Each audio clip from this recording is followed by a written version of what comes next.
merci à Madame Tanab, le plaisir et le privilège de présenter la table ronde qui est cette année sur quel type de machines qui pourront être utilisées dans 20 ans et les solutions pour nos clients.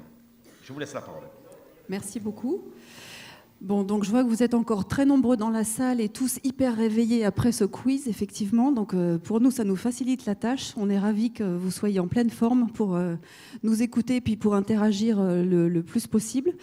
Hier, il y avait énormément de questions après la présentation de Nathalie Denoblet. On souhaite que ce soit aussi vivant cet après-midi.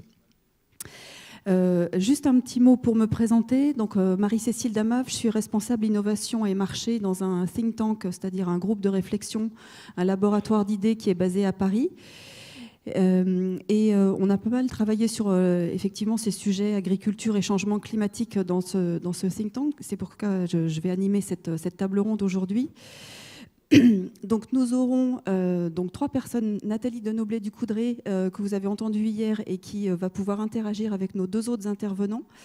Donc nous avons Marc Bardinal de l'ADEME qui va se présenter un petit peu plus tout à l'heure. Et puis nous avons Frédéric Levrault qui est aux Chambres d'agriculture et qui est l'expert national climat.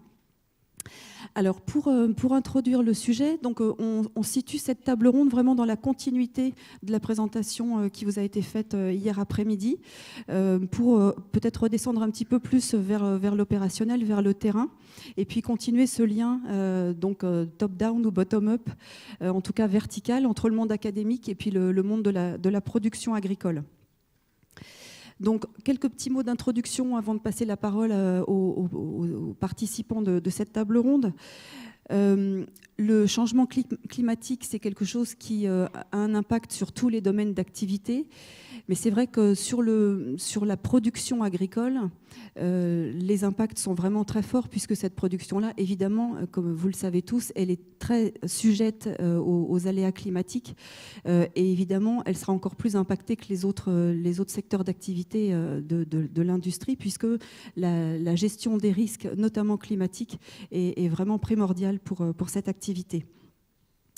Donc on l'a bien compris hier, les principales manifestations, donc une hausse des températures, une augmentation de la concentration en CO2 dans l'atmosphère et puis une variabilité climatique beaucoup plus grande. C'est les principales idées que je retiens de la présentation qui a été faite hier. Donc de plus en plus d'inondations, d'épisodes de sécheresse, de tempêtes notamment, de canicules. Et puis cette inertie qu'on a bien vu aussi hier dans le temps de réaction. Donc on voit bien que si on commence à agir aujourd'hui, en fait les effets ne se voient pas tout de suite, mais dans plusieurs décennies. Je crois que c'était 2040. Jusqu'en 2040, on reste à peu près sur le même profil. Et puis peut-être qu'après, on arrivera à agir, à infléchir ces évolutions de courbes qui font un petit peu peur quand on les regarde. Alors, moi, ce qui m'a marqué, c'est l'année de la COP 21, 2015. C'était très impressionnant de voir comment le monde agricole, la profession agricole en France s'est mobilisée sur le sujet du climat pour se présenter comme force de solution pour répondre justement aux impacts du changement climatique. Il y a une mobilisation vraiment forte à ce moment-là en disant, certes, on est émetteur, on va revoir des chiffres tout à l'heure sur quelle est la part en fait, de la production agricole dans les émissions totales au niveau national et voire mondial, mais on est aussi source de solutions pour stocker, pour émettre moins, pour avoir des pratiques un petit peu différentes, plus vertueuses, etc. Et du coup, je trouve que depuis 3 ans, il y a un message vraiment positif dont s'est emparé le monde agricole et je trouve ça très, très, très positif. Et en termes d'image, on a souvent des problèmes d'image dans notre monde agricole. Là, pour le coup, par rapport à la société, il y a une vraie carte à jouer dans ce sens-là. Donc, une espèce de liste à la Prévert des principaux impacts déjà observés ou qui vont se poursuivre à l'avenir. On a vu une modification de la phénologie des plantes, donc le calendrier cultural qui a déjà varié. Vous l'avez vu, les décalages de dates, les agendas culturaux ont pas mal évolué. Stabilisation, voire baisse de certains rendements pour certaines cultures, et puis une menace pour la santé et des plantes cultivées et puis des animaux d'élevage, avec l'émergence de nouveaux ravageurs, une extension des zones de certains ravageurs, de certaines maladies, Un problème aussi pour le bien-être animal, peut-être avec ces épisodes de sécheresse ou d'inondation qui se répètent. Une délocalisation de certaines zones de production. On a parlé de la forêt, effectivement, les zones de présence de certaines essences forestières sont en pleine évolution en raison de ce changement climatique. Et puis, un sujet un petit peu éloigné, mais une modification aussi de la qualité des produits agroalimentaires, notamment dans le vin, avec un taux d'alcool qui est en augmentation, puis un profil aromatique qui est modifié aussi. C'est ce qu'on a déjà pu constater aujourd'hui. D'où l'intérêt donc de prévoir, de bien comprendre ce qui se passe, de pouvoir imaginer des scénarios de prévision et puis des outils pour répondre à ces changements climatiques. Et on a l'habitude de prendre en fait deux angles différents pour répondre à ce changement climatique. C'est adaptation et atténuation. Donc l'adaptation, c'est je m'adapte à quelque chose qui est déjà prévu, qu'on constate, qui est quantifié, qui est prévu pour les années à venir. Comment je fais pour m'adapter, moi, dans ma pratique de production ? Et puis l'atténuation, c'est quelles sont les actions supplémentaires que je peux faire, moi, dans la production agricole et forestière, justement pour réduire notamment les émissions de gaz à effet de serre. Donc on va procéder avec nos intervenants à une espèce de listing en fait, des actions qui sont envisageables, faisables et déjà entamées dans ces deux registres. Et puis après, on ira encore plus concrètement sur des propositions pour vous, entrepreneurs des travaux agricoles. Donc, je vais donner tout de suite la parole à Frédéric Levrault pour les questions d'adaptation au changement climatique. Alors déjà vous, est-ce que vous pouvez vous présenter? Qu'est-ce que vous faites dans votre métier par rapport au changement climatique et en termes de conseils aux agriculteurs que vous pouvez mener en termes d'adaptation? Si vous m'autorisez, je voudrais juste faire d'abord un tout petit retour sur le tableau que vous avez dressé des conséquences du changement climatique, tableau qui peut donner l'impression d'un avenir presque apocalyptique, enfin, ou en tout cas un peu sérieusement inquiétant. Alors je voudrais apporter deux bémols par rapport à ça. Le premier est que suivant la production à laquelle on s'intéresse, et éventuellement la région dont on parle, ou tout simplement la conséquence qu'on examine, on peut avoir effectivement des évolutions plutôt négatives, donc vous avez un petit peu mis la loupe là-dessus, mais d'autres évolutions, elles, sont positives. La baisse de l'humidité du grain à la récolte qui a été présentée pour le cas du maïs par Nathalie Denoblet hier, se traduit par une baisse des coûts de séchage, puisque les grains sont livrés plus secs qu'autrefois, en tout cas dans le cas du maïs grain, et corollairement par une baisse de la consommation de la quantité d'énergie pour terminer de sécher ces grains dans les séchoirs. Vous avez insisté sur le plafonnement ou la baisse de rendement de certaines productions, en prenant l'exemple présenté par Nathalie Denoblet hier, qui était l'exemple du blé tendre. Mais vous avez des territoires en France où, par exemple, le rendement en maïs fourrage continue de s'accroître, à la fois sous l'effet de l'augmentation des températures et d'une évolution du choix variétal par les agriculteurs. Et c'est la région, je pense en particulier à la région où se tiendra votre colloque l'année prochaine. Voilà, je voulais simplement introduire ce bémol pour éviter que collectivement nous versions dans un regard totalement catastrophiste de ce sujet et qui consisterait à dire demain ou après-demain, si vous voulez, ça sera tellement le chaud et le froid, la grêle et je ne sais quoi d'autre, et la sécheresse, que finalement l'agriculture ne sera plus possible, la forêt non plus, et donc vos métiers ne le seront plus. Donc c'est de cette vision-là que je voudrais que nous... Enfin, c'est par rapport à cette vision-là qu'il me semble important de prendre un petit peu de distance. Néanmoins, et j'en finirai avec mon long bémol, effectivement, si les émissions mondiales de gaz à effet de serre ne sont pas suffisamment maîtrisées, alors nous suivrons la trajectoire rouge des graphiques présentés par Nathalie hier, donc les scénarios dits fortement émissifs, se traduisant par un niveau de réchauffement planétaire particulièrement élevé, un monde que l'on ne connaît pas, pour reprendre les termes d'hier. Et là, effectivement, dans des scénarios de ce type-là, on peut vraiment se questionner sur l'avenir de l'ensemble des activités économiques de notre pays et peut-être d'un certain nombre d'autres pays. Voilà, donc il faut regarder cette affaire-là avec le plus grand sérieux, parce que si l'on n'agit pas à la hauteur qu'il convient, alors effectivement, la deuxième moitié du XXIe siècle va être extrêmement compliquée. Mais si l'on agit avec l'intensité qu'il faut, alors les évolutions, même si certaines d'entre elles posent des questions importantes, alors les évolutions doivent pouvoir être anticipées, traitées, et on a dans notre pays la chance d'avoir un certain nombre d'atouts pour cela. Du coup, j'ai oublié la question. Simplement, si je pouvais passer la parole à Marc Bardinal, est-ce que vous avez aussi un bémol à ajouter par rapport à ça? Ou peut-être que vous aviez un sondage aussi à présenter en introduction avant de passer tout de suite Oui, alors je vais peut-être me présenter. Marc Bardinal, donc au service forêt, alimentation et bioéconomie de l'ADEME, en charge de tout ce qui est énergie en agriculture, donc à la fois efficacité énergétique et production d'énergie renouvelable, tout ce qui est mobilisation de la biomasse dans une vision assez globalisante, bois et biomasse agricole, voire biodéchets aussi par rapport aux multiples usages que va engendrer le développement de la bioéconomie, et également tout ce qui est innovation en agriculture et dans le milieu forestier. Là, je crois qu'on a besoin d'une définition de la bioéconomie. Oui, alors j'enchaîne ou je réponds peut-être à la question. Effectivement, alors sur le côté positif, bon, après, nous, on n'a pas forcément l'aspect qu'agricole et forestier. On a l'aspect assez global sur le changement climatique, et je crois que maintenant, tout le monde en a pris conscience. C'est important, et ça va modifier quand même en profondeur notre société, pas que l'agriculture, toute notre société entière, que ce soit la façon dont on perçoit nos villes, la façon dont on mange, la façon dont on se déplace, la façon dont on habite, et même tout le commerce mondial va être sacrément bouleversé par ce changement climatique. Donc voilà, effectivement, il y a des points positifs au changement climatique, mais il y a quand même de manière globale, il va falloir quand même qu'on se prépare sérieusement à ce changement.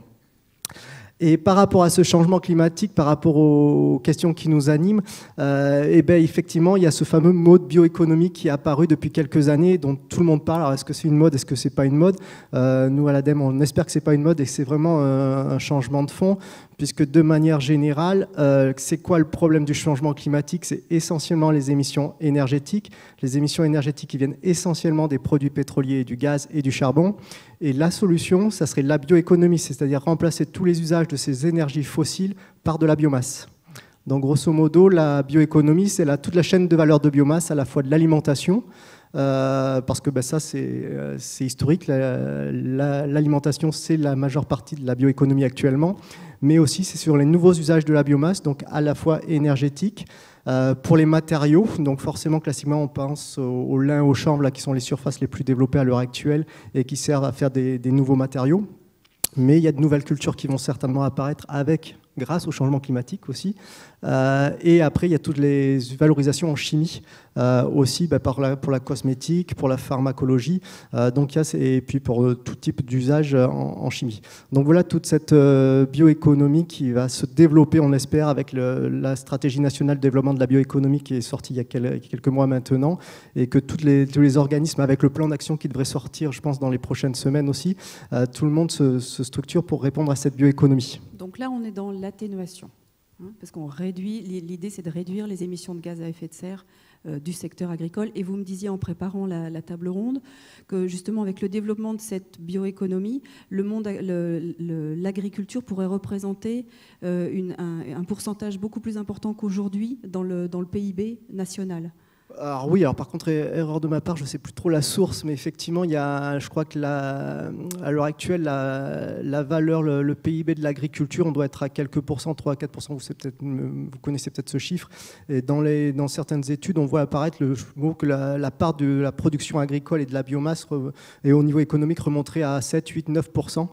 Donc voilà, c'est déjà des signaux importants en matière de développement économique, ce que peut représenter cette bioéconomie. Un petit détail aussi pour décrire les trois principaux usages de la biomasse. Donc pour l'alimentation, un point important, c'est que par rapport à l'impact en matière de gaz à effet de serre d'un foyer, Donc un foyer, qu'est-ce que c'est? C'est déjà plusieurs personnes qui se nourrissent, qui consomment des produits manufacturés, qui se déplacent et qui habitent dans des bâtiments qu'il faut chauffer. Et donc dans tous ces usages dans un foyer, l'alimentation représente 30% des émissions de gaz à effet de serre. Donc par rapport à cette logique d'atténuation, il y a toute une réflexion à avoir sur nos modes de consommation alimentaire et notamment sur notre régime alimentaire qu'il va falloir travailler, essayer d'améliorer dans les prochaines années. Donc ça, c'est un problème de gestion des déchets. Il y a le premier point, effectivement, c'est la réduction du gaspillage alimentaire. C'est le fameux chiffre de 30% effectivement de matières organiques ou de déchets alimentaires qui partent dans les poubelles. Et ça revient un peu à la discussion sur la FAE, sur la capacité alimentaire. Donc déjà, il y a ce gros volet de travailler sur ce gaspillage alimentaire. Le deuxième point en matière de gaz à effet de serre, quand on fait un bilan, au niveau mondial, il y a quand même quelque chose. La particularité de la production de biomasse, c'est qu'on est sur des phénomènes biologiques avec des cycles de l'azote, des cycles du carbone qui sont difficilement maîtrisables par rapport aux consommations énergétiques classiques, où quand on met quelque chose dans une chaudière, on sait à peu près les dégagements de CO2 que ça va avoir. Donc on est sur des émissions de gaz à effet de serre particulières par rapport aux autres secteurs d'activité. Donc classiquement on est sur du CO2, donc ça c'est celle qu'on retrouve aussi dans les autres secteurs, c'est la consommation énergétique. Pour l'agriculture, on doit être à 13% des émissions. Donc je reviens par rapport à la question sur la RSE. Effectivement, par rapport à vos activités d'entrepreneurs de travaux, c'est ce fameux 13% qui va essayer de falloir diminuer. Après, on a à part égale à peu près le protoxyde d'azote qui vient de la fertilisation azotée et de la production de ce gaz par les sols. Et le dernier point, c'est le CH4, le méthane, qui vient essentiellement de l'élevage. Et l'élevage, c'est la fermentation entérique des ruminants. Et là-dessus, c'est un processus biologique naturel qu'on va avoir certainement du mal à diminuer par rapport à des solutions technologiques et techniques en matière de zootechnie. Donc, et par rapport à la tendance qui se dégage, c'est quand même dans le cadre de l'évolution des régimes alimentaires, malgré l'évolution mondiale qui demande de plus en plus de protéines et notamment de protéines animales, il va falloir qu'on réfléchisse sur la part de la consommation de viande, notamment rouge, dans nos régimes alimentaires. Voilà, ça c'est un élément qui est assez important et qui est assez structurant par rapport notamment à l'évolution de la filière élevage. Voilà un peu par rapport à ces trois émissions de gaz à effet de serre. Pour revenir, peut-être je détaille encore sur la fertilisation azotée. Donc là, on est dans une logique classique de réduction des engrais de synthèse, sachant que ce n'est pas forcément l'agriculteur qui va émettre beaucoup de protoxyde d'azote au moment de l'épandage de ces engrais, mais c'est la fabrication de ces engrais qui sont issus du gaz naturel et donc qui émettent beaucoup de gaz à effet de serre à cause de cette fabrication. Donc il y a un travail à faire à ce niveau-là. Et là, donc, on est dans la même logique que pour la réduction des produits phytosanitaires. Déjà, il faut être efficace.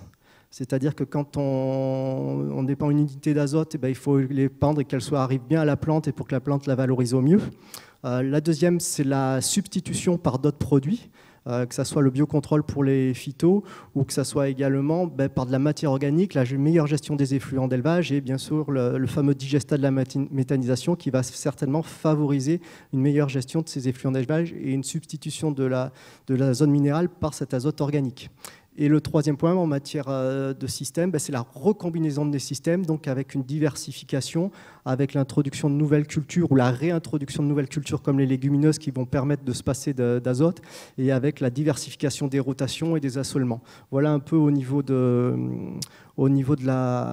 l'atténuation sur ces deux gros les émissions de gaz à effet de serre. Le troisième, forcément, c'est l'efficacité énergétique. On reviendra peut-être dessus. Voilà un petit peu ces objectifs en matière de gaz à effet de serre. Frédéric Levrault, il y a un enjeu clé pour répondre au changement climatique, c'est l'eau, la gestion de l'eau. Est-ce que vous pouvez nous en dire un peu plus sur la place de l'eau dans les outils que vous mettez en place, vous? Oui, la question de l'eau est une question qui vient très très vite sur la table quand on parle d'adaptation. Donc je rappelle que l'adaptation, ce sont toutes les modifications, les aménagements, les changements qu'il va falloir opérer dans les systèmes de production, ça ne concerne pas que l'agriculture et la forêt, pour pouvoir continuer à vivre et à produire dans un climat qui va évoluer quoi qu'il advienne. Je reviens sur cette idée présentée hier. consistant à dire que jusqu'à peu près au milieu du XXIe siècle, la messe est à peu près dite, et que c'est seulement après que les trajectoires climatiques dépendront de ce qui aura été fait préalablement en matière d'émissions de gaz à effet de serre et donc d'atténuation. Il y a donc devant nous un chemin déjà écrit, un chemin climatique déjà écrit de quelques décennies, et qui nous oblige donc à revisiter les façons de produire et de faire vivre les systèmes économiques. L'eau prend une place très importante dans ce sujet parce que les projections climatiques proposées par nos éminents collègues climatologues montrent à l'horizon du milieu du XXIe siècle une France au sein de laquelle les précipitations n'auront sans doute pas trop évolué en cumul annuel, tout en se traduisant par un accroissement des contrastes entre l'hiver et l'été, disons. Donc une France à l'intérieur de laquelle les cumuls annuels des pluies n'auront encore pas trop évolué, mais une France à l'intérieur de laquelle, pour la raison que la température aura déjà nettement augmenté d'ici là, eh bien les phénomènes d'évapotranspiration, eux, auront nettement augmenté. Et ce différentiel entre des pluies qui n'auront pas trop bougé et une évapotranspiration qui se sera accrue, eh bien nous emmène dès l'horizon du milieu du XXIe siècle, dans une France où globalement la disponibilité en eau sera plus réduite et plus contrastée entre hiver et été. Et contrairement à ce qu'une lecture un petit peu trop rapide de tout ça pourrait faire penser, il ne faut vraisemblablement pas s'attendre à une France à l'intérieur de laquelle les rivières couleront plus abondamment l'hiver et moins l'été, mais plutôt une France dans laquelle les rivières couleront à peu près comme autrefois l'hiver et beaucoup moins l'été. Donc globalement, et je tiens à peu près le même discours sur les nappes. Donc globalement, on a devant nous un avenir à l'intérieur duquel, caractérisé par une circulation d'eau moins généreuse, si je puis dire, qu'elle ne l'était par le passé. Et donc vis-à-vis de ça, effectivement, il y a un questionnement et des positions assez divergentes vis-à-vis de ce sujet. La question consistant à savoir s'il faut plutôt renforcer les moyens de stockage et donc d'irrigation, ou bien s'il faut, donc je fais exprès de le présenter sous forme on verra peut-être après s'il y a moyen de faire autrement, et d'autres pensant qu'il faut plutôt réfléchir à des systèmes moins consommateurs d'eau, donc moins dépendants d'une ressource qui elle-même sera disponible avec moins d'abondance. Alors comment on peut faire justement comment on peut faire pour mettre en place des systèmes moins gourmands en eau? Moi, je pense à la génétique tout de suite, des plantes, des variétés moins gourmandes en eau, ou peut-être des nouvelles espèces qu'on cultivait plus beaucoup jusque-là et qu'on pourrait réintroduire dans les rotations. Quoi d'autre? C'est en réalité un panel de possibilités et qui se différencie suivant les productions, bien sûr. Ça va effectivement de la génétique avec des travaux déjà engagés sur des variétés tolérant mieux le manque d'eau et accessoirement tolérant mieux aussi les températures élevées, mais encore faudra-t-il que le monde de la génétique nous précise qu'est-ce qui va pouvoir être obtenu en la matière. Ça concerne aussi les itinéraires techniques. Si on prend l'exemple des cultures semées au printemps, eh bien, les années passant, l'avancement progressif des dates de semis permet de repositionner les cycles culturaux un peu plus tôt dans l'année et donc de moins les exposer au stress hydrique d'été. En matière d'itinéraire technique, ça passe aussi, ou ça passera, ou ça pourra passer par des choix variétaux plus précoces, donc des durées de cycle plus courtes, permettant d'amplifier ce phénomène de réduction de la durée du cycle culturel pour essayer là aussi de minorer un peu la consommation d'eau par les cultures. Ça passera par le passage, même pour des grandes cultures, pas partout bien sûr, ça dépend des sols, de systèmes d'aspersion qui sont ceux que vous connaissez classiquement, à des systèmes en micro-aspersion, même en grande culture, ça existe, et en goutte à goutte enterré, il faut pour ça des sols particuliers, qui sont des systèmes qui commencent maintenant à se développer. Ça pourra passer par des outils de pilotage de l'irrigation encore plus performants, plus pointus, plus fins que ceux qui pouvaient être utilisés par le passé. On le voit très très bien, par exemple, sur les sondes qui mesurent l'humidité du sol. Elles sont aujourd'hui pas basées sur les mêmes technologies que celles d'autrefois, et elles vous donnent même des profils d'humidité sur différents horizons, ce qui n'était pas le cas autrefois. Et puis, dans cette palette-là de possibilités, vous en ajoutez une dernière qui est effectivement la création d'ouvrages de stockage, mais avec sans doute des possibilités qui seront limitées. Alors, bon, moi, je pense pas qu'il y ait que l'argument du coût, de l'aide publique, qui les paye, etc. Je pense qu'il y a aussi un exercice qui est très difficile à mener pour les pouvoirs publics, qui est celui consistant, je pense qu'ils le feront, on va dire entre nous que ça n'engage que ma parole à ce stade, mais un exercice qui consiste à, malgré tout, permettre des possibilités de stockage supplémentaires, parce que c'est quand même un levier de production qui sécurise mieux que beaucoup d'autres choses. Mais comme en même temps, il va falloir faire des efforts non négligeables sur tout un autre ensemble de possibilités, je pense que les pouvoirs publics vont chercher un équilibre entre cette voie-là d'adaptation et tous les autres leviers, et j'en ai cité un certain nombre. Et simplement pour terminer, cette question de l'eau, effectivement, en matière d'adaptation de l'agriculture, est une question très importante, mais ça n'est pas la seule. Les problématiques de grêle, sous réserve de vérifier comment ces phénomènes de grêle sont susceptibles d'évoluer à l'avenir, les phénomènes de levée de dormance qui ont été évoqués hier, donc associés à la réduction des basses températures, les phénomènes de maladies, en tout cas un certain nombre d'entre eux. Il y a tout un tas de conséquences du changement climatique sur les productions végétales et animales, le confort thermique des animaux. Une vache produit moins de lait pour une vache laitière et moins de viande pour une vache à viande, au-delà de 27 degrés. L'eau n'intervient pas dans cette affaire-là. Donc il y a tout un ensemble de sujets non liés à l'eau et qui vont découler du changement climatique et qu'il ne faut pas oublier. Et je dis souvent à mes professionnels, ne pensez pas qu'en résolvant la question de l'eau, vous résolvez la question du changement climatique. Bien au contraire, c'est beaucoup plus large que ça. Marc Bardinal, vous vouliez réagir? Par rapport à cette thématique de l'eau, alors c'est peut-être anecdotique, mais qu'est-ce que vous faites quand vous avez trop chaud et que vous êtes en plein champ, à part monter dans votre cabine de climatisée de tracteur? À nous de poser des questions des fois aussi. En bois, le coup, ça peut être une solution. Et en général, on boit où le coup? À l'ombre. Et donc effectivement, la solution, ce qui croise deux politiques publiques, donc il y a la politique d'adaptation des productions agricoles au changement climatique et la politique énergétique de production de photovoltaïque, avec notamment la question des centrales photovoltaïques au sol. Et il y a quelques réflexions en matière d'innovation et de recherche, c'est pour voir comment vont réagir les plantes si on les met à l'ombre.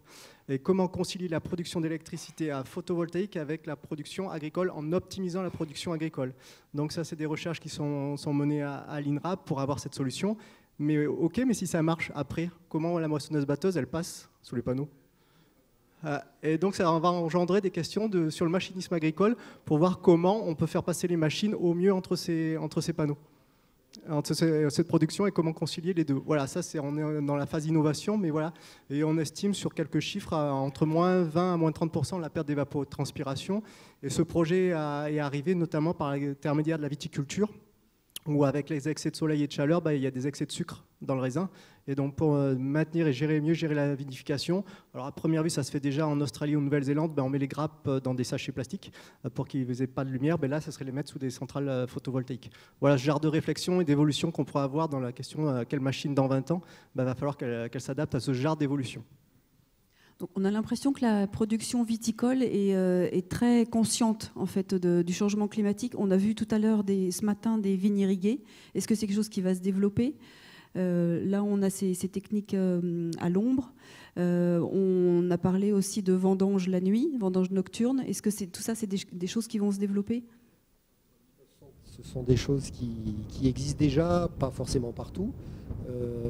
Toutes les questions liées à l'eau et même aux températures élevées s'expriment beaucoup plus fortement dans le sud du territoire, mais en même temps, on voit émerger des questions liées à la température, par exemple en Touraine ou dans le nord de la Touraine, où vous ne voyiez pas jusqu'à il y a quelques années du tournesol. Vous commencez à en voir maintenant, et sans doute que les Normands vont bientôt en bénéficier.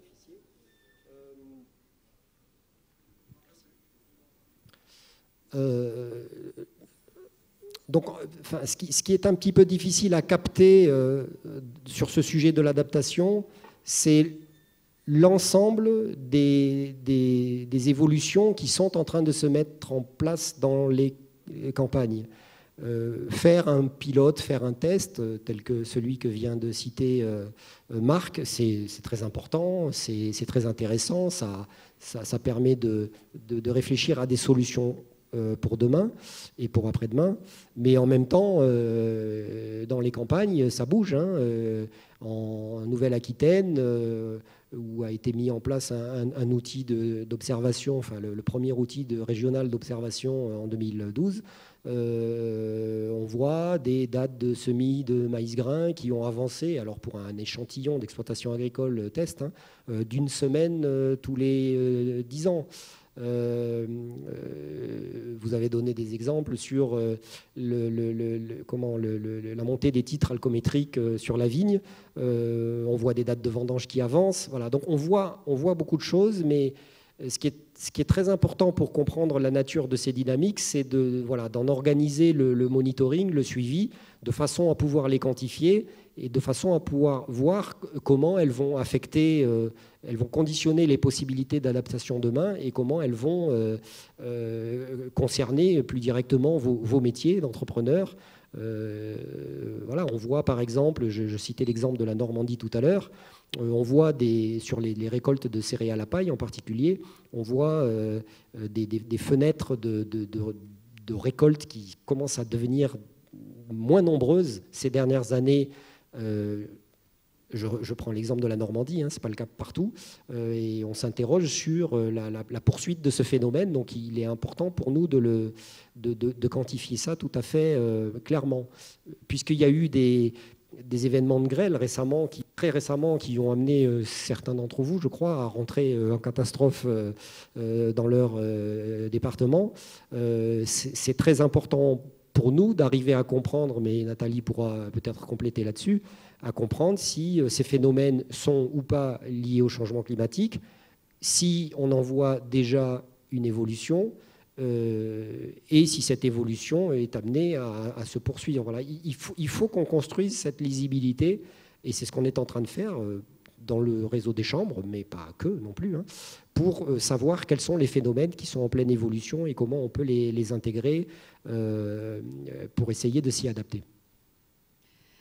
Marc Bardinal, vous m'aviez parlé, en préparant cette table ronde, du menu bois. On n'a pas encore beaucoup parlé de la forêt cet après-midi. Comment la forêt, le monde de la forêt peut s'intégrer justement dans ces démarches d'atténuation d'émissions de gaz à effet de serre ? Je pense que je pense que la forêt a déjà, historiquement, c'est la principale filière bioéconomie hors alimentaire, puisque utiliser du bois, ça remonte à la nuit des temps. Donc effectivement, après, là, je vous avais parlé de l'aspect alimentaire, l'aspect émission. Maintenant, les deux autres volets, l'autre volet, c'est l'aspect bioénergie. Et là, c'est clair qu'on a autant sur la chimie, les matériaux biosourcés, on n'a pas forcément d'objectifs transcrits dans la loi sur la transition énergétique et sur la croissance verte, croissance bioéconomie, ça c'est vraiment purement du développement économique. Et par contre, on a des objectifs énergétiques qui sont bien établis.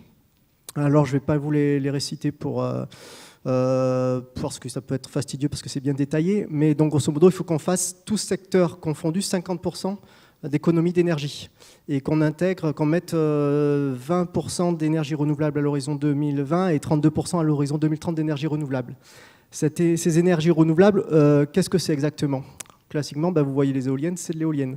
Vous voyez des panneaux photovoltaïques, vous savez que c'est du photovoltaïque. Mais ce qu'on oublie trop souvent de dire, c'est que c'est la biomasse la première ressource d'énergie renouvelable. Déjà par le bois des particuliers, le bois bûche, donc qui représente plus de 80% de la consommation de bois énergie à l'heure actuelle. Voire plus encore. Oui. Donc c'est ce bois bûche. Et après, il y a le développement de tous les réseaux de chaleur et de toutes les chaudières avec le développement bois, avec des objectifs particuliers.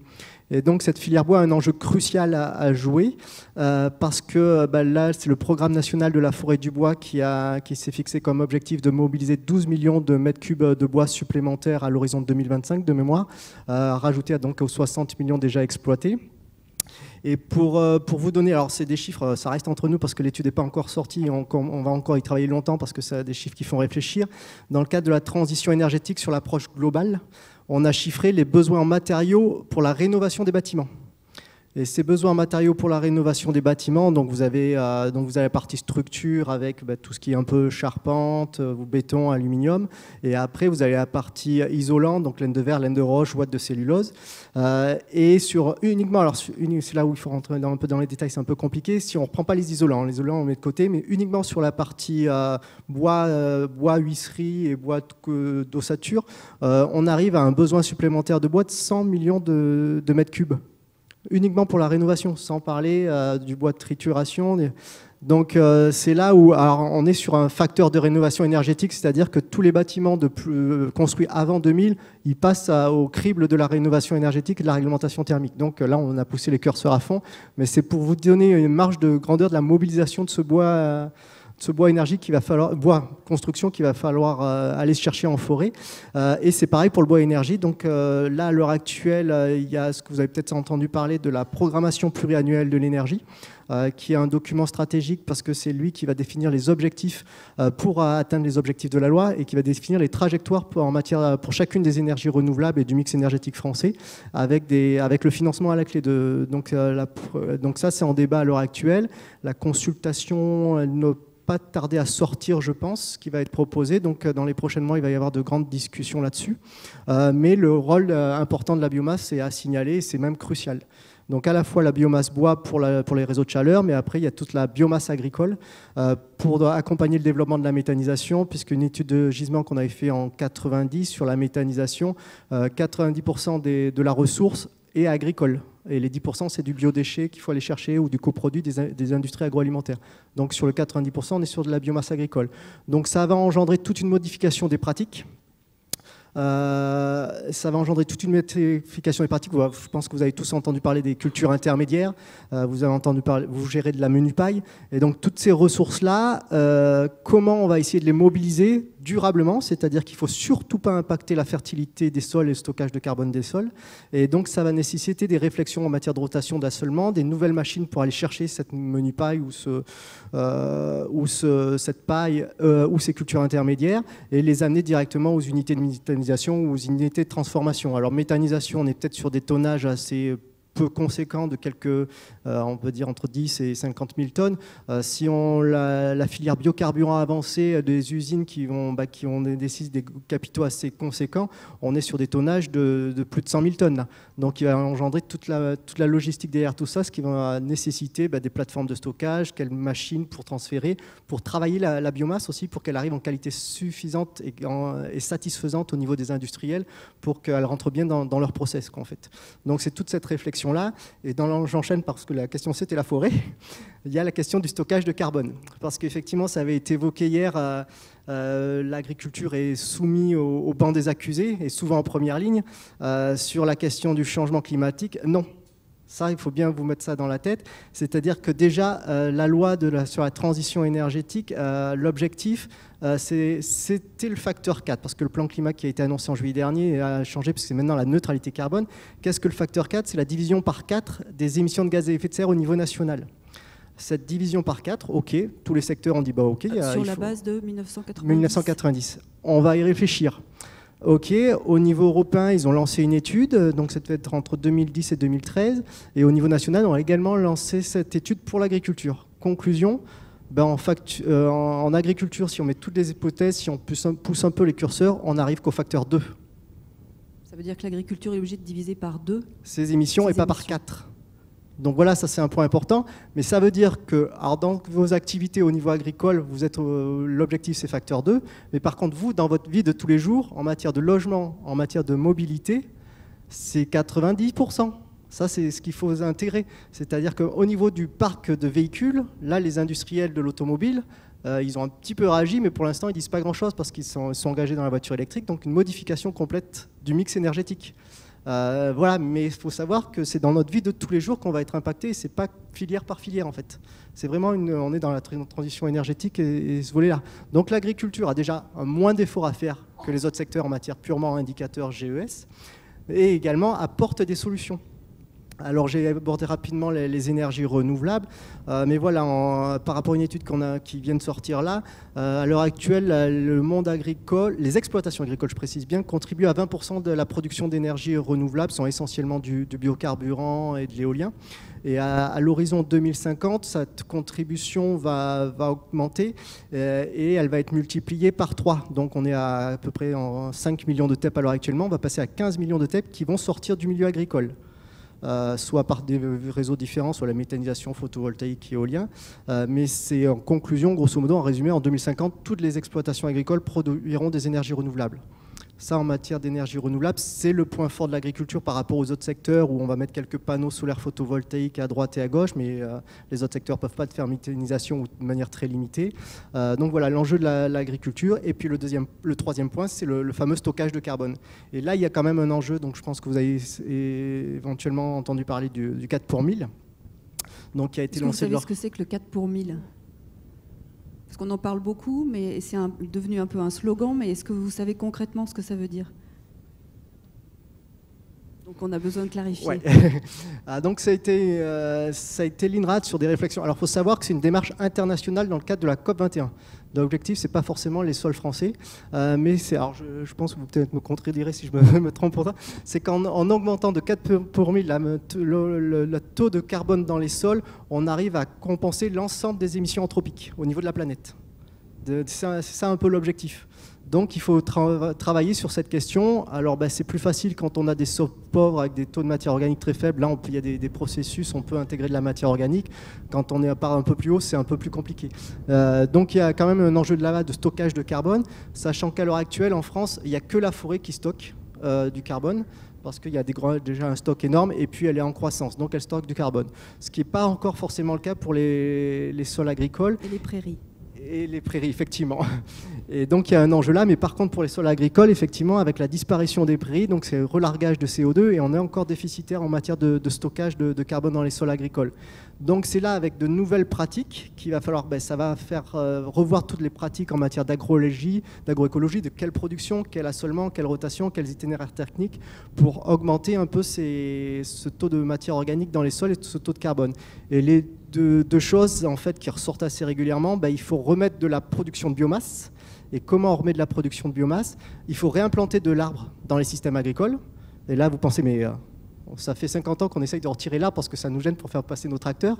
Et il va falloir peut-être éventuellement, si on est dans cette logique-là, voir comment on peut adapter nos matériels aux arbres. Ça va être une question, parce que je vous rappelle qu'on est dans la politique énergétique, on a besoin de bois aussi pour notre chauffage et pour nos carburants.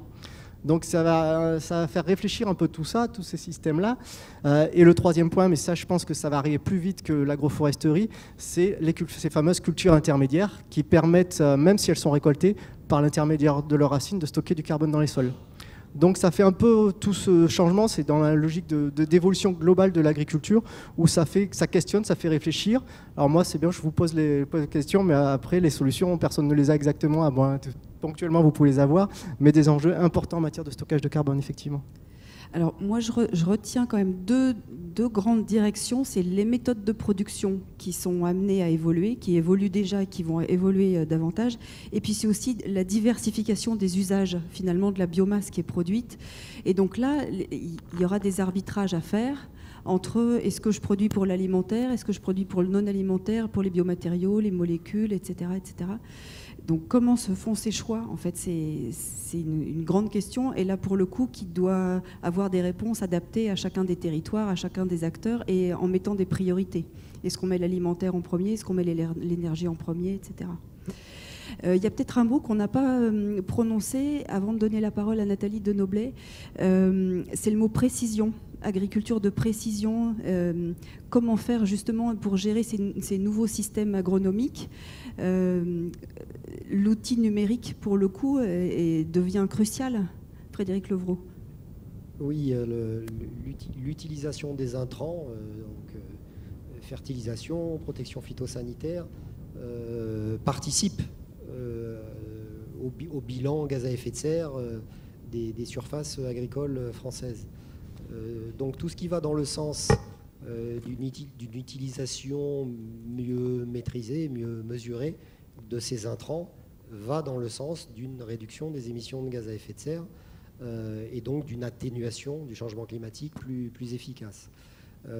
Donc de ce point de vue-là, toutes les technologies que vous déployez déjà et que vous allez sans doute continuer à déployer et peut-être même déployer encore davantage de localisation des engrais, des produits phytosanitaires avec tout un tas de technologies que vous connaissez et qui permettent donc de minorer les doses.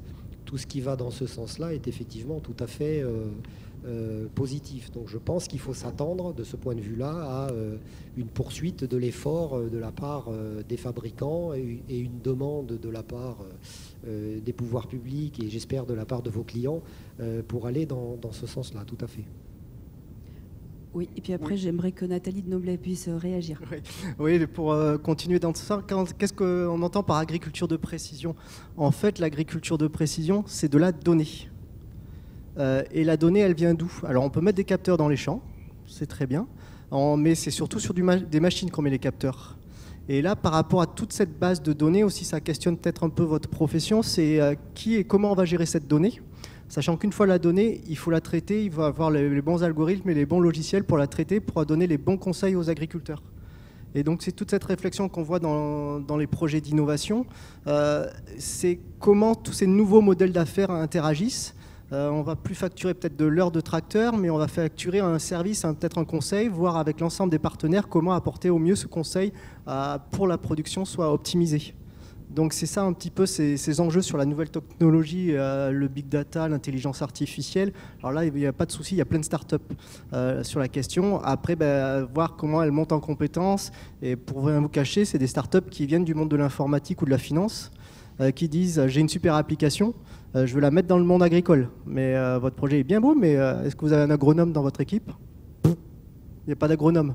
Donc c'est là où il va falloir quand même travailler de manière assez concertée dans une logique de co-construction, le mot qui a été évoqué hier, c'est pour avoir des outils assez performants, des outils d'aide à la décision assez performants et efficaces, ensemble entre agronomie, nouvelles technologies et machinisme agricole pour trouver vraiment les outils performants qu'on fait. Nathalie Denoblet, est-ce que vous voulez réagir à ce qui a été dit ? Comme je l'ai évoqué hier avec certains d'entre vous, je suis pas à l'origine des solutions, je suis plus la découvreuse de problèmes d'une certaine manière, puisque c'est la partie climat. Par contre, je voulais réagir à ce que vous avez dit, Marc, tout à l'heure, par rapport à l'implantation d'arbres, le besoin d'ombre. Et je pense qu'on revient à quelque chose qui était connu il y a très longtemps, c'est la bioclimatologie, c'est donc la capacité, par une meilleure gestion de nos sols, d'améliorer le microclimat à l'échelle de nos cultures, à l'échelle de notre élevage, et du coup d'améliorer, de faire fi un peu du réchauffement qui arrive et de ces accidents en modulant localement par un bon aménagement le climat. Une personne me posait une question tout à l'heure sur l'implantation d'un parc d'éolien assez énorme et qui effectivement perturbe la convection. Je pense qu'il y a des réflexions à faire à l'échelle vraiment de vos territoires et de vos régions pour se mettre en mesure de réagir, d'anticiper en fait des accidents désagréables et de créer le microclimat qui soit favorable. Donc là, je pense qu'il y a vraiment, et là, ce sont des travaux, on sait que ça existe, mais c'est une connaissance qui existait à l'INRA il y a des années, qui a totalement disparu, qui n'est quasiment même plus enseignée chez les ingénieurs agronomes, qui est en train de revenir. Et c'est vraiment tous les principes de bioclimatologie, c'est-à-dire la biologie et le climat qui, ensemble, peuvent créer des conditions plus favorables à l'échelle des fermes, des parcelles, etc. Donc ce sont des choses qui sont, je pense, intéressantes et qui passent aussi par de la donnée, puisqu'il faut mesurer les contrastes entre des régions, enfin des zones dans des fermes qui sont plus ou moins favorables à des conditions microclimatiques agréables.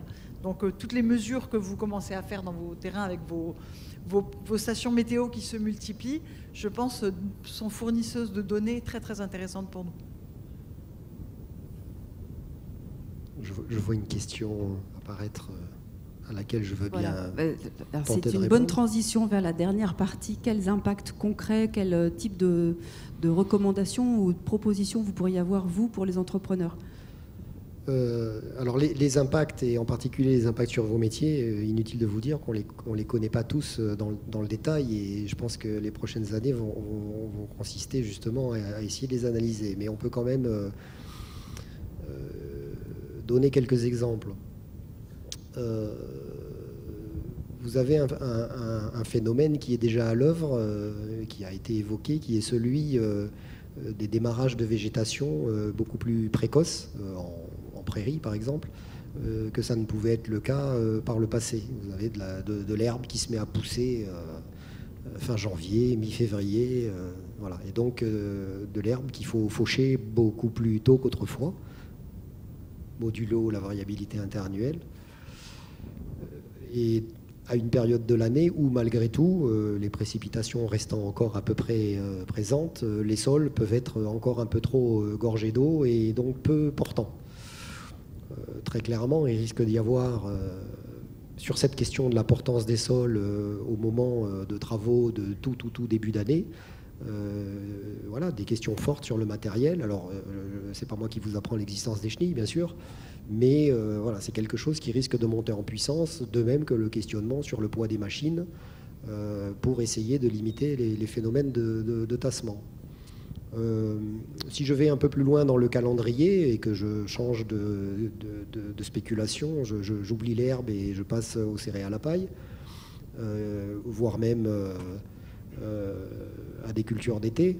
Il est clair que d'ici 20 ans, 30 ans, 40 ans, les températures qui pourront être rencontrées au moment des récoltes seront, pour bien des années, assez nettement supérieures à ce qu'elles étaient autrefois. Alors vous allez me dire, ça fait beau temps qu'on a la climatisation dans nos cabines, j'en conviens. Néanmoins, vos machines, elles vont devoir tourner avec des 35, 38, 40, 42 degrés dehors, qui risquent d'augmenter les problématiques de feu que vous avez citées, voire peut-être d'autres types de difficultés sur les machines, ou en tout cas des dimensionnements de refroidissement, etc., plus importants que par le passé. Donc il y a ce type d'effet.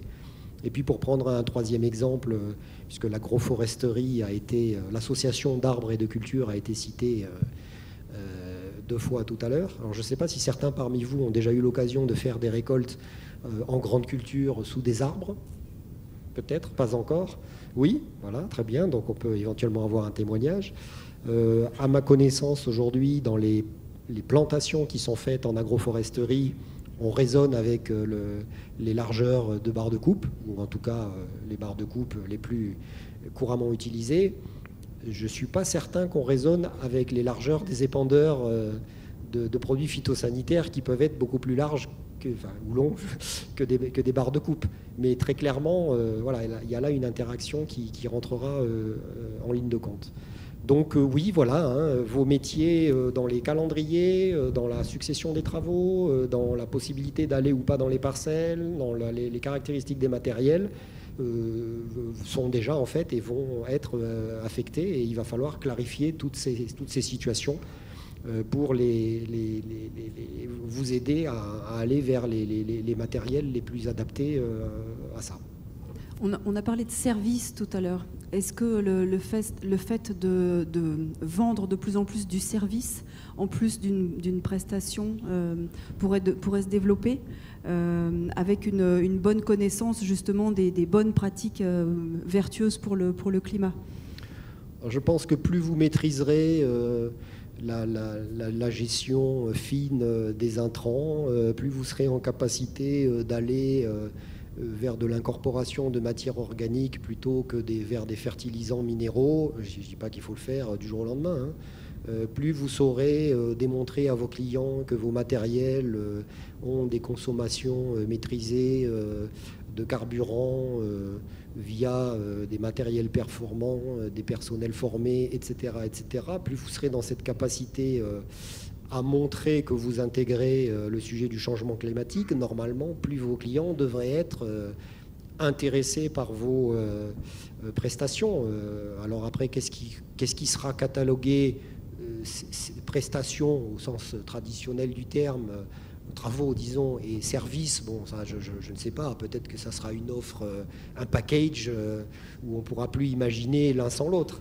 Mais je pense que la technicité et la capacité que vous aurez à intégrer ces changements et à montrer comment vous les intégrez, à montrer cela à vos clients, pour moi, c'est de nature à être un avantage commercial. Hein, différenciant. Voilà, ouais. Différenciant, montrant que vous êtes à la pointe, comme vous montrez que vous êtes à la pointe dans les sujets, comme vous montriez que vous étiez à la pointe dans les sujets de ces dernières années.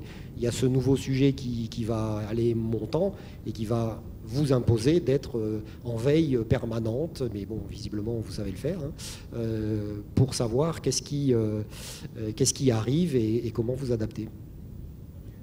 Il y a deux questions auxquelles on n'a pas répondu. La question numéro 3, les OGM sont-ils une réponse? Est-ce que quelqu'un a envie de répondre? Bon, moi, je me sens moyennement compétent, mais je pense que dans les OGM, techniquement, oui, les OGM sont une réponse ou au moins un élément de réponse, mais je pense que le débat sur les OGM, il est plus de nature sociétale, voilà, par rapport à des franchissements de frontières. Voilà, c'est un petit peu ça donc je pense que la réponse, elle est plus politique que technique. Vous parlez d'irrigation et de problématiques de l'eau. Pensez-vous que nous, entrepreneurs, pouvons proposer un service de ce type aux agriculteurs? Alors, le paysage du conseil en irrigation, il est déjà un peu occupé quand même. Est-ce qu'il y a encore de la place? Bon, moi, je suis chambre d'agriculture, donc c'est un peu compliqué pour moi de vous ouvrir des niches là où mes employeurs travaillent. Mais oui, vous avez des matériels qui sont très pointus, vous avez des logiciels qui sont pointus, vous avez des nouvelles technologies qui sont impliquées, des pivots qui se déclenchent avec des smartphones, des tensiomètres qui vous envoient une alerte quand votre sol justifie une irrigation. Donc si ces technologies sont un peu dans votre domaine d'intérêt, je dirais que oui, je vois pas d'interdit. Donc effectivement, l'irrigation est un domaine dans lequel la technicité va devoir aller croissant parce que l'eau va devenir un bien beaucoup plus précieux qu'elle ne l'était par le passé. Moi, je dis souvent aux irrigants que je rencontre dans le réseau des chambres, je dis, vous étiez bon par le passé, bons irrigants, hein, vous étiez bon, il va falloir devenir excellent.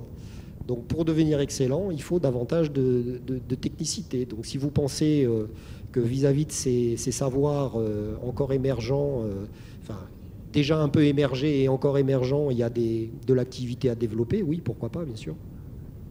Marc Bardina. Oui, je vais essayer de répondre. Alors, les OGM, alors j'avoue que c'est pareil, je ne suis pas un spécialiste, mais ce qui est sûr, c'est que la génétique aura, en matière de nouvelles variétés, de nouvelles espèces, aura tout son rôle à jouer là-dedans. Après, est-ce qu'il faut descendre jusqu'aux OGM, je ne sais pas. Par contre, sur les nouvelles machines, en fait, quel type de machine? Je pense que vous l'avez un peu reçu dans mon discours, c'est-à-dire, j'ai l'impression, après c'est l'histoire qui le dira ou pas, mais quand même, on va sur des systèmes beaucoup plus complexes. Et donc, qui dit système complexe, dit machines plus ou moins adaptées ou adaptables. Donc, des machines peut-être plus polyvalentes par rapport à tous les travaux qui vont lui être demandés. Alors, c'est toujours le débat, est-ce qu'il faut une machine par travaux ou est-ce qu'il faut une machine à qui pourrait répondre à un ensemble de travaux? Ça, c'est une question. Donc, il y a le lien avec l'intelligence artificielle et la machine. Comment lier tout ça, en fait? Comment lier un sol, une machine et une production végétale, par exemple? Comment tout ça s'intègre? Et puis après, nous, ce qui nous concerne le plus, pour revenir sur la question d'atténuation et de réduction des consommations énergétiques, ce qu'on voit, c'est par rapport aux projets d'innovation qui nous arrivent, où alors on est peut-être plus sur des cultures spécialisées, vignes, arboriculture, maraîchage, où il y a quand même une évolution vers du robot. On remplace les moteurs thermiques par des moteurs électriques. Ça, c'est quand même c'est des choses qu'on voit arriver de plus en plus. Alors sur des petites puissances pour l'instant, est-ce que ça va se développer? Ça pose la question du mix énergétique. À l'heure actuelle, donc l'agriculture et tous les secteurs producteurs de biomasse, forêt et pêche, c'est 4,5 millions de tonnes équivalent pétrole. Si on descend à l'échelle agricole, on arrive à 3,5 millions de tonnes équivalent pétrole. Sur ces volants-là, c'est 75% de produits pétroliers. Alors, j'élargis un petit peu le débat, mais si vous ne croyez pas au changement climatique, vous croyez certainement plus à votre facture énergétique et le prix de l'énergie que vous payez, sachant que pour vous donner une image, alors quand l'énergie était au plus haut, la facture énergétique de la France, produit pétrole et gaz, c'était 70 milliards d'euros, et ce qui correspondait au déficit commercial de la France à ces années-là. Donc on était au début des années 2010, là on doit être, la facture énergétique, ça doit être 35 milliards d'euros, avec des produits pétroliers et du gaz. Je ne vous fais pas un contexte géopolitique, mais vous savez très bien d'où ça vient, hein, de Russie et du Moyen-Orient. Donc avec des questions aussi d'indépendance énergétique de la France qui ne sont pas négligeables, et là peut-être que vous commencez déjà à le ressentir avec le prix du pétrole qui repart à la hausse, avec cette question des consommations énergétiques quand même. Donc là il faut après avoir des machines polyvalentes, hyper connectées avec plein d'électronique partout. Il va falloir quand même travailler sur cette question de machines qui consomment moins. Donc est-ce qu'il va falloir s'orienter sur des machines plus légères, ce qui est un petit peu par rapport aux machines lourdes qui va poser des questions. Alors on voit par rapport au projet qu'on a avec les constructeurs automobiles, il faut alléger. Il faut alléger les machines, donc mettre des matériaux qui sont plus légers que les matériaux classiques utilisés actuellement, pour éviter le problème de tassement au sol. Donc il y a des réflexions là-dessus. Là, tous les projets sont bons à l'heure actuelle à étudier pour travailler sur cette question-là. Sachant que pour les objectifs, donc nous en vision prospective, on s'oriente vers une diminution des consommations énergétiques du secteur agricole de 30%. Je ne vous cache pas que à quel horizon ? À l'horizon 2035, mais ça sera stabilisé à l'horizon 2050, parce que comme il nous faudra toujours plus de biomasse, il faudra un minimum d'énergie pour la sortir, cette biomasse. De toute façon, donc on a dit on va essayer de faire un effort jusqu'en 2035, et puis on stabilise à 2050. Je ne vous cache pas qu'il y a la stratégie nationale bas carbone à l'heure actuelle qui est en cours de réflexion, avec des éléments très très intéressants où on pourrait pousser jusqu'à moins 50% la réduction des consommations énergétiques du secteur agricole. Donc des réflexions à avoir sur quels types et quelles modalités pour atteindre ces objectifs, sachant qu'à l'heure actuelle sur les tracteurs, il y a deux mesures qui apparaissent assez régulièrement. C'est forcément le réglage des moteurs, ça c'est le premier point, et la formation à l'éco-conduite des conducteurs. Et sur ces deux mesures, on estime à des économies de 7% grosso modo en moyenne, qui se traduisent pour information dans le système des certificats d'économie d'énergie. C'est-à-dire que si vous rassemblez un certain nombre d'heures de formation à l'éco-conduite par exemple, ou un certain nombre de passages au banc de ces moteurs, vous pouvez traduire ça en kilowattheure QMAC, que vous pouvez aller négocier auprès ce qu'on appelle les obligés. Donc c'est les grands fournisseurs d'énergie. Il y en a plusieurs milliers, mais il y a les deux gros, surtout Engie et EDF. Donc vous allez pouvoir négocier, et ça peut vous permettre de réduire le coût de la formation ou le coût de la prestation de réglage des moteurs, mais il y a d'autres mesures aussi dans ce sens-là qui peuvent permettre. Et après, l'une des mesures qui permet un gap en matière d'économie d'énergie, c'est les techniques culturelles simplifiées. Donc là, forcément, dès qu'on laboure moins, on consomme moins d'énergie. Donc il y a ce niveau-là. Et puis après, une fois qu'on a fait les efforts en matière de réduction des consommations énergétiques, il faut décarboner le mix énergétique pour réduire nos émissions de gaz à effet de serre, ces fameux 13% du CO2. Et là, à partir de là, nous, on a quand même cette vision de développer les énergies renouvelables, donc avec une évolution du mix énergétique. Donc je vous ai parlé des 75% de produits pétroliers, plus de 50% c'est pour le machinisme agricole. Après, vous avez 15% d'électricité et 5% de gaz naturel. Et quel pourcentage qui reste, c'est les ENR. Et on va avoir on souhaite une évolution du mix énergétique pour répondre aux objectifs de la loi, c'est-à-dire que forcément la diminution des produits pétroliers qui passe à 10% en 2050. Et qu'est-ce qu'on met en face si on n'a pas de produits pétroliers? Donc là, c'est une tendance assez lourde qu'on voit apparaître depuis plus d'une décennie. Maintenant, c'est l'augmentation constante de l'électricité. On était à 10%, maintenant on va atteindre les 20%. Donc avec le développement des robots en agriculture, robots de traite de plus en plus importants, Tankale, toutes ces choses-là qui consomment de l'électricité, et surtout l'élevage porcin pour la ventilation des bâtiments. C'est des choses qu'on voit apparaître. Donc plus en plus d'électricité. Avec les robots et avec l'automatisation des exploitations soit d'élevage, soit les grandes cultures, maraîchage. Là, l'électricité va devenir de plus en plus importante. On l'estime à 30% cette consommation. On va passer de 15 à 30, avec l'intérêt aussi de développer le photovoltaïque sur les exploitations agricoles pour entrer dans une logique d'autoconsommation. Je pense que vous avez vu dernièrement vos factures d'électricité qui augmentent. Logiquement, on a un peu plus de visibilité sur le prix de l'électricité que sur le prix du pétrole, mais ce prix de l'électricité va continuer à augmenter assez sérieusement. Et donc, on va rentrer dans une logique d'autoconsommation, notamment photovoltaïque, voire méthanisation si vous êtes sur de la cogénération électrique, pour alimenter vos usages propres. Et le dernier point, vous avez tous entendu parler de méthanisation, donc on mise là-dessus parce que la ressource de méthanisable est à 90% agricole. Et les unités de méthanisation, vous pouvez en faire soit l'électricité et de la chaleur, mais surtout vous pouvez l'utiliser pour faire avancer des véhicules. Donc c'est tout ce qui est GaN GNV, avec un fort développement à l'heure actuelle, puisqu'en 2016, on avait un taux d'unités de méthanisation qui injectait directement sur le réseau. Donc après, il faudra voir le modèle d'affaires. Est-ce que vous injectez sur le réseau ou vous rachetez du gaz, ou est-ce que vous autoconsommez votre propre gaz? Donc ça, c'est des choses à explorer en dehors, et surtout par rapport à une certaine rentabilité économique. Par rapport à ça, ça veut dire que le parc de machines va évoluer vers des véhicules qui fonctionnent au biogaz. Donc il y a New Holland qui à l'heure actuelle fait référence. Donc est-ce qu'on espère voir une multitude de produits qui fonctionnent au biogaz avec, je crois qu'on doit être dans les chiffres, si mes calculs sont bons, donc 30 électrices, 40, on doit être à plus de 30% de tracteurs fonctionnant au biogaz à l'horizon 2050. Alors vous me dites, mais ils sont fous l'ADEME, mais on est en 2050, donc on peut tout se permettre parce qu'on fait de la prospective. Après, l'idée, c'est de faire réfléchir. Et après, les 20% restants, on est surtout sur du chauffage de bâtiments ou de serres qui, à partir du combustible biomasse, de la plaquette forestière par exemple, pour chauffer ces bâtiments. Voilà un petit peu l'évolution en fait, du mix énergétique et de l'impact que ça peut avoir sur les différentes machines qu'on imagine. Alors c'est une très bonne transition. Je voudrais passer la parole à Christelle Maître, qui est responsable commercial national chez Loxam et qui justement va nous parler véhicules autonomes et puis diversification des carburants dans ces machines.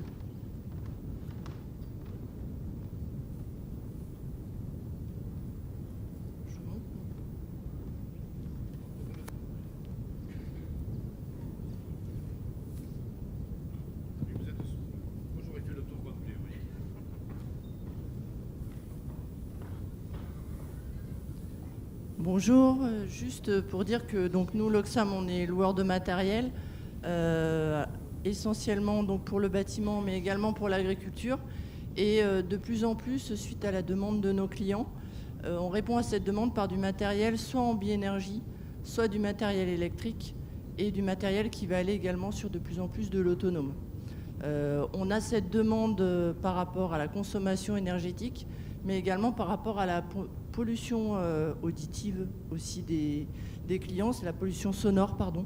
On nous demande de plus en plus d'avoir des matériels qui sont silencieux, plus légers et qui permettent donc de diminuer un peu tous les impacts environnementaux chez nos clients. C'est à peu près tout. Après, dans l'avenir, on va aller également vers des matériels qui vont faire appel à de l'exosquelette aussi. Pardon.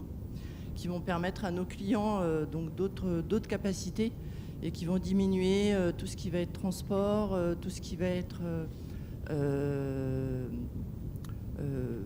poids également. Je ne sais pas, est-ce que vous avez des questions sinon? C'est à peu près tout. Merci beaucoup pour le témoignage. Une conclusion rapide et puis ensuite on va passer aux questions-réponses si vous en avez. D'autres questions par rapport à celles qui ont déjà été posées. Moi, ce que je retiens, c'est une diversification et une complexification en fait, de l'agronomie, beaucoup, des types de production et d'usage en fait, de la biomasse. Peut-être une chance pour l'agriculture et la forêt de reprendre une place plus importante dans l'économie nationale, avec justement la diversification des usages et puis en fait, peut-être reprendre ces lettres de noblesse par rapport à la société en fournissant des services, à nouveau des services qui ont un poids économique, une valeur économique et un bienfait environnemental et climatique. Des impacts concrets pour vous, les entrepreneurs, avec peut-être un développement de des besoins en logistique, en transport de biomasse plus variés, diversifiés pour des usages différents.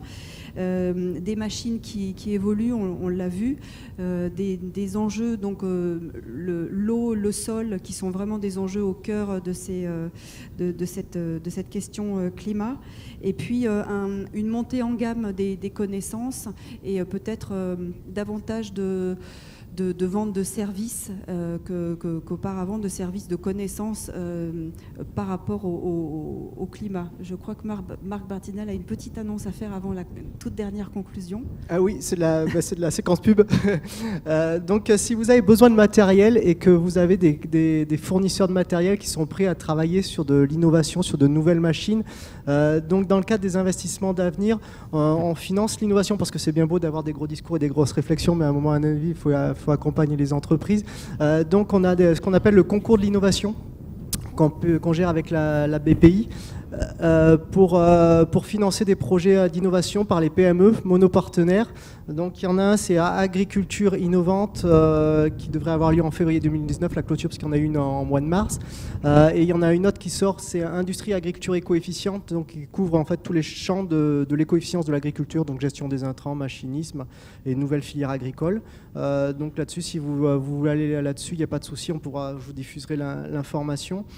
Et on a des appels à projets un peu plus gros qui font plutôt appel à des consortiums, puisqu'on est sur des projets à plus de 2 millions d'euros, pour financer également de l'innovation. Donc on a agriculture et industrie agroalimentaire éco-efficiente avec une clôture qui a eu lieu au mois de mai.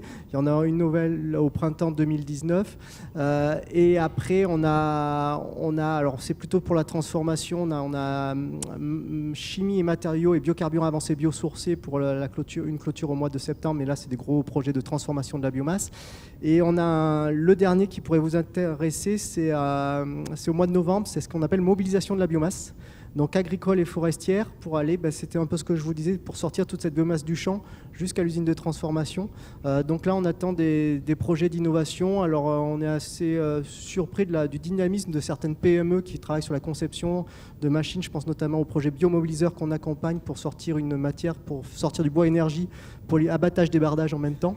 Voilà, donc c'est un projet qu'on a dans les tuyaux qui sort bien, qui avance bien. Donc voilà, il y a pas mal d'opportunités. Donc si vous avez des partenariats avec des concepteurs de machines, des gens qui veulent mettre de nouvelles machines sur le marché, n'hésitez pas, on est à votre disposition. Frédéric Levrault, un mot de conclusion ? Oui, j'opinais du chef quand vous avez résumé le sujet tout à l'heure. Oui, moi je pense un usage des terres françaises qui va se diversifier, s'enrichir, beaucoup d'attentes vis-à-vis de ces surfaces compte tenu d'enjeux qui deviennent non plus seulement alimentaires, mais alimentaires et énergétiques. Je pense qu'il ne faut pas mettre en opposition les deux. On a besoin pour vivre d'aliments, c'est d'ailleurs de l'énergie et d'énergie.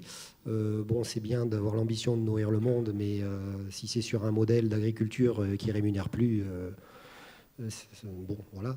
Donc mieux vaut faire aussi de l'énergie si ça vous permet de développer vos activités. Sans doute, je fais un peu de répétition de ce que vous avez dit, de la technicité accrue, du recours accru à des nouvelles technologies, la possibilité de combiner vos métiers historiques avec des choses qu'on pourrait peut-être associer davantage à du service ou de l'expertise. Alors je ne veux pas vous dire que l'avenir est tout rose, mais il est chaud, ça c'est sûr.